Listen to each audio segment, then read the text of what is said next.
মা ফাতেমা বাসার মধ্যে আছেন, মাওলা আলী আসলেন। মনটা একটু মালিন্য, কি ব্যাপার মন কেন আপনারা খারাপ, কি হয়েছে বলেন? বলে আল্লাহ যদি আমারও তৌফিক দিত আমি আজকে দাওয়াত করতাম, আমি আয়োজন করতাম। ওসমান জুনুরাইন রাদিয়াল্লাহু তাআলা আনহুর বাসার মধ্যে অনেক সুন্দর দাওয়াতের ইন্তজাম করেছেন। ওই জায়গায় দাওয়াত খাইলাম, শুধু দাওয়াতে নয়, ওসমান জুনুরাইন একটা কাজ করেছেন। কি কাজ করেছে? বলে আমার নবী মদিনা মুনাওয়ারার মসজিদে নববী থেকে ওসমান জুনুরাইনের বাসায় কত কদমে গেছে গণনা করছেন, কত কদমে আসছে রিটার্ন আবার গণনা করছেন। কেন গণনা করছে? ওসমান জুনুরাইন খুশি হয়ে নবীর খুশি, নবী যে তার বাসায় গিয়েছে, এই আনন্দেতে এক একটা কদমের ওসিলায় এক একটা দাসীকে আজাদ করে দিয়েছে।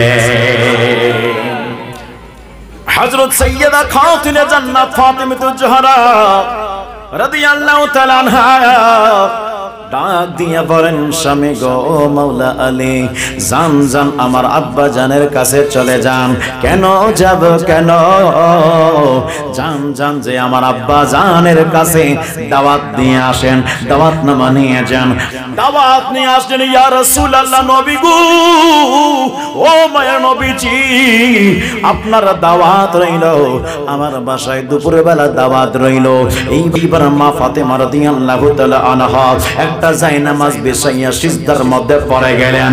আল্লাহকে বলে, আল্লাহ ও রব্বুল আলামিন, তোমার নবী আমার বাসায় আসতেছেন। আল্লাহ আমার আব্বা জানের ওসিলায় আমার বাসার মধ্যে পাতিল উঠাই দিয়েছে চুলার মধ্যে। আল্লাহ দয়া করে নবীর বরকতে পাতিলের মধ্যে খানা ভর্তি করে দাও। সাহাবে کرام আসলেন। আসার পরে মায়ের নবীজি সকলকে ডাক দিলেন, সুন্দর করে বসাইলেন, খানা পরিবেশন করলেন, সবাই তৃপ্তি সহকারে খাইলেন। এইবার যখন চলে যায়, যেই মাত্র সবাই বাসা থেকে বের হলো রে বাবা, সাইয়্যিদা খাতুনে জান্নাত আবার জায়নামাজটা বিছাই সিজদার মধ্যে পড়ে যান। আমার আল্লাহ ডাক দিয়ে বলে, আবার কেন সিজদা? আমার মা ফাতেমা ডাক দিয়ে বলে, আল্লাহ এইবার সিজদা কেন জানেননি?